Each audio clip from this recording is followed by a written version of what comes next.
last video, we took a look at the basics of getting JavaScript running on our page. In this video, we're going to dive into the language itself and learn about the types and operators in JavaScript. When working with JavaScript, using a tool like Firebug or the developer's tools in Safari is super helpful.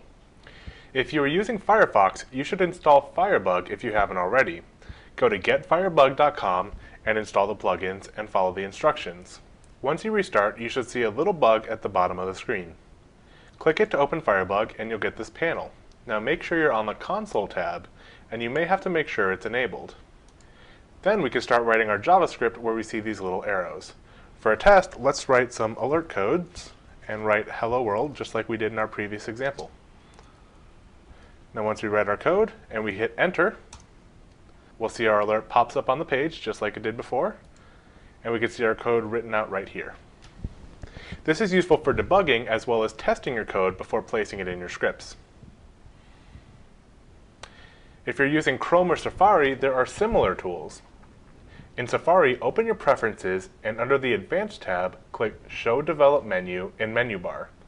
Then click Develop, Show Error Console, and you can paste our code into the cursor line to test it like we did in Firebug.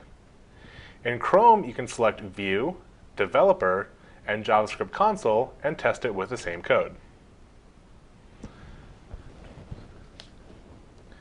JavaScript has what we call types, and these are just different types of information. We saw two different types in our last example. The alert function was of type function, and our hello world argument was a string. A string is simply a collection of characters enclosed in quotes, either double quotes or single quotes. Here are some example strings. Hello world is enclosed in double quotes, and so is the second string. We can also enclose them in single quotes. And if we want to use quotes inside of our strings, it makes it convenient to use a single quote on the outside and double quotes on the inside. Also, if you want to use a single quote on the inside, it's useful to use the double quotes on the outside.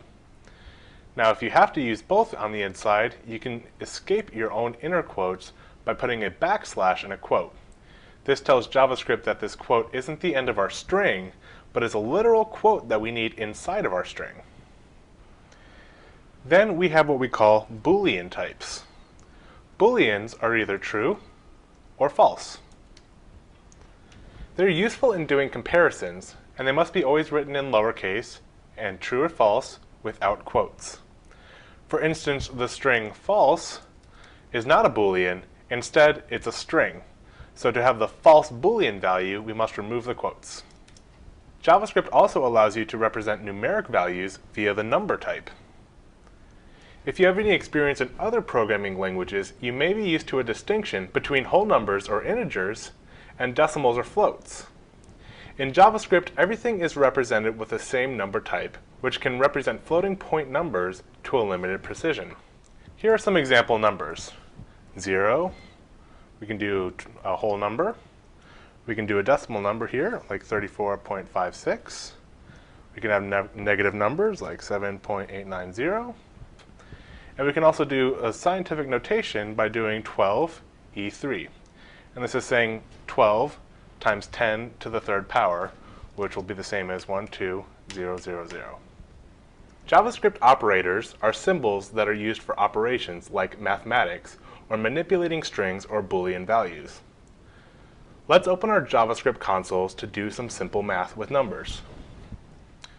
So we're going to be writing our equations down at the bottom of this page where our input for our console is. Let's start with the plus operator. The plus operator does addition when it's placed between new numbers, and it works exactly like you expect. So we can type 1 plus 1, and we can see that the resulting answer is 2. We can do this for any sort of number, so 100 plus 23.12, and you can see that it adds them just like you expect. The hyphen does subtraction, so we can do 5 minus 3, and we'll get the answer 2. It works pretty much as you would expect it to.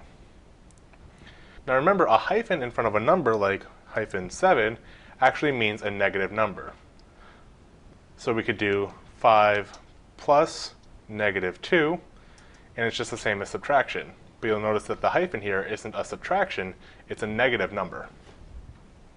The asterisk is used for multiplication on numbers.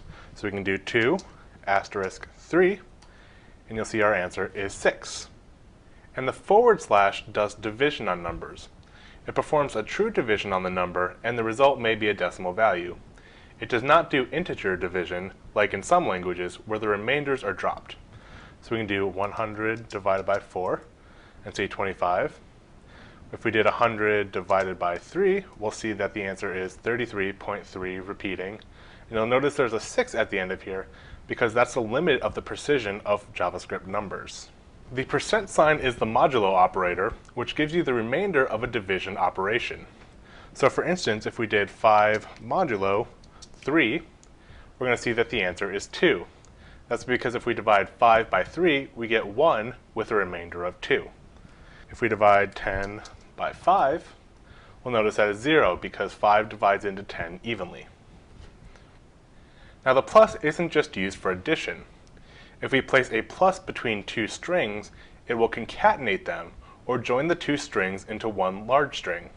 The plus sign will do string concatenation if either of the operands are strings. So for example, if we say hello in one string, and then we use the plus operator and create another string called world, we'll see that the resulting string is one big string of hello world.